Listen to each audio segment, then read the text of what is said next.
Maharashtra ST कामगार संघटनेच्या वतीने प्रलंबित मागण्यांसाठी निदर्शने। आज दिनांक 5 मार्च 2025 रोजी महाराष्ट्र एसटी कामगार संघटनेच्या वतीने बस स्थानक आवारात निदर्शने करण्यात आली। प्रलंबित मागण्यांसंदर्भात या ठिकाणी घोषणा देत निदर्शने करण्यात आली। यावेळेस या प्रमुख मागण्यांमध्ये 1 एप्रिल 2020 पासून देण्यात आलेला पगारवाढीचा 1 एप्रिल 2020 ते 31 मार्च 2024 पर्यंतच्या फरकाची थकबाकी त्वरित द्या। राज्य शासनाप्रमाणे महागाई भत्ता फरकासह 53% दराने द्या।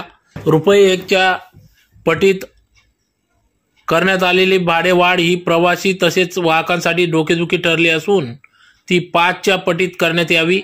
पीएफ उचल सुमारे 6 महिन्यांपासून प्रलंबित आहे ती त्वरित मिळावी। जुलमी शिस्त आवेदन पद्धत रद्द करा।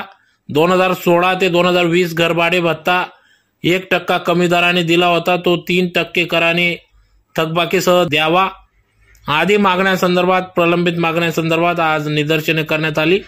तर यावेळेस या आंदोलनात महाराष्ट्र एसटी कामगार संघटनेचे अध्यक्ष दीपक पांडव, विभागीय सचिव Santosh Wadile, खजिनदार DY Rajput, Sanjay Pardeshi, RK Mahajan, JD Patil, RS Baviskar, SP Bagle, Mahendra Saner, GV Patil, Pramila Dixit, Neelima Netkar, Swapna Chaudhari, Komal Thakur, Gopal Thackeray, RH Patil, Vinod Pawar, Namdev Patil, विभागीय कार्यालयातील गोरख भोई, जितेंद्र कल्याणकर यासह सर्व पदाधिकारी, कामगार, कर्मचारी या आंदोलनात सहभागी झाले होते। तसेच आदींच्या उपस्थितीत निदर्शने करण्यात आली।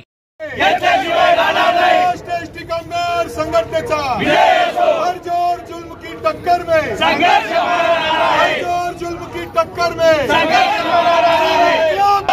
हम सब एक है, हम सब एक है। कामगार एकजुटीचा विजय असो। कोण म्हणतो देणार नाही, घेतल्याशिवाय राहणार नाही, कसं देत नाही, घेतल्याशिवाय महाराष्ट्र एसटी कामगार संघटनेचा विजय असो। कामगार एकजुटीचा विजय असो। हम सब एक है, हम सब एक है। कोण म्हणतो देणार नाही, घेतल्याशिवाय राहणार नाही, कसके महागाई भत्ता फरकासह मिळाला पाहिजे। एप्रिल 2020 पासूनची झालेली पगारवाढीचा फरक मिळाला पाहिजे। लेके रहेंगे अपना हाथ लेके रहेंगे, लेके रहेंगे अपना हाथ लेके रहेंगे। जोर जुल्म की टक्कर में संघर्ष हमारा नारा है। हम सब एक है, हम सब एक है। कामगार एकजुटीचा विजय असो। कोण म्हणतो देणार, घेतल्याशिवाय राहणार नाही, 53% महागाई भत्ता फरकासह मिळाला पाहिजे। वाढीव पगाराची थकबाकी मिळाली पाहिजे। वाढलेल्या पगाराची थकबाकी मिळाली पाहिजे। कोण म्हणतो देणार नाही, घेतल्याशिवाय राहणार नाही, कसं देत। आज कामगारांच्या प्रलंबित मागण्यांसाठी राज्यभरामध्ये महाराष्ट्र एसटी कामगार संघटनेच्या वतीने भव्य असं निदर्शने आंदोलन प्रत्येक आगाराच्या प्रत्येक युनिटच्या गेटवर करण्यात येत आहे।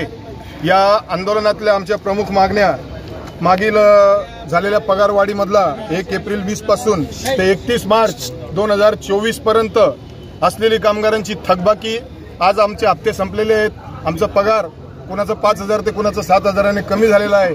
त्या थकबाकी पोटी आम्हाला ती जी वाढीव वेतन होतं ते तसंच्या तसं चालू ठेवावं या प्रमुख मागणीसह राज्य शासनाचा महागाई भत्त्याचा दर आज 53% असून एसटी कामगारांना केवळ 46% दराने महागाई भत्ता मिळत आहे। ही बाब अत्यंत खेदाची असून आम्हाला फरकासह हा 53% महागाई भत्ता लागू करावा अशा प्रमुख मागण्यांसह आमच्या अलीकडेच झालेल्या भाडेवाढीमध्ये प्रवाशांसह आमच्या वाहकांची मोठी डोकेदुखी वाढलेली आहे। ती भाडेवाढी 1 च्या पटीत झालेली आहे, ती 5 च्या पटीत करण्यात यावी अशी आमची प्रमुख मागणी आहे। या मागण्यांसह इतर प्रलंबित मागण्यांसाठी आमची पीएफ उचल सुमारे 6 महिन्यापासून थकलेली आहे। आम्हाला पीएफ उचल देखील मिळत नाही।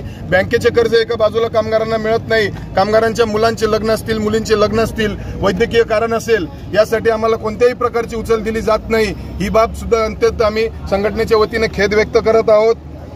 सन 2016 मध्ये आमचा घर भाडे भत्ता हा 16 ते 20 च्या करारामध्ये घर भाडे भत्ता आम्हाला 1% दराने कमी देण्यात आला आहे, तो 3% दराने देण्यात यावा अशा प्रमुख मागण्यांसह आम्ही राज्यव्यापी आंदोलन आज येथे धुळे आगाराच्या गेटवर करीत आहोत।